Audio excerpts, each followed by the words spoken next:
साल 2025 में दुनिया के सामने कई युद्धों को रोकने की चुनौती होगी। ऐसा ही एक मोर्चा है रूस यूक्रेन का, जहां नए साल के पहले दिन भी हमलों का सिलसिला जारी रहा। रूस ने यूक्रेन की राजधानी कीव पर 100 से ज्यादा ड्रोन से हमले किए। रूस यूक्रेन युद्ध को फरवरी में 3 साल हो जाएंगे। अमेरिका के राष्ट्रपति ट्रंप दावा कर चुके हैं कि वो सत्ता में आने के 24 घंटे के अंदर रूस यूक्रेन युद्ध रुकवा देंगे। वो यूक्रेन को अमेरिका की ओर से वित्तीय सहायता देने के भी पक्ष में नहीं हैं और शायद ये बात यूक्रेन पर बातचीत की मेज पर आने का दबाव बढ़ाए।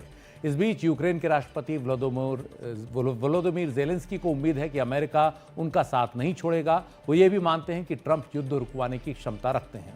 उधर रूस के राष्ट्रपति व्लादिमीर पुतिन ने ट्रंप की युद्ध रुकवाने की कथित योजना को खारिज कर दिया है।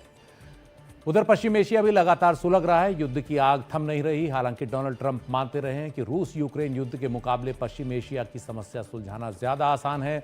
7 अक्टूबर 2023 से शुरू हुआ इजराइल हमास युद्ध अब तक 47,000 से ज्यादा लोगों की जान ले चुका है। सबसे बड़ा नुकसान फिलिस्तीन के आम लोगों और हमास लड़ाकों के नेटवर्क को हुआ है। गाजा में कार्रवाई के विरोध में अपने ऊपर हमलावर हुए हिजबुल्लाह को इजराइल भारी नुकसान पहुंचा चुका है। यमन से सक्रिय हूती लड़ाकों के इजराइल पर हमले और इजराइल के जवाबी हमले भी जारी हैं। इस सब के बीच ईरान और इजराइल एक दूसरे पर 2 दौर के हमले कर चुके हैं। हालात लगातार गर्म बने हुए हैं। 2025 की एक चुनौती ये भी है कि दुनिया में युद्ध का एक और मोर्चा न खुल जाए। यह है चीन ताइवान का मोर्चा।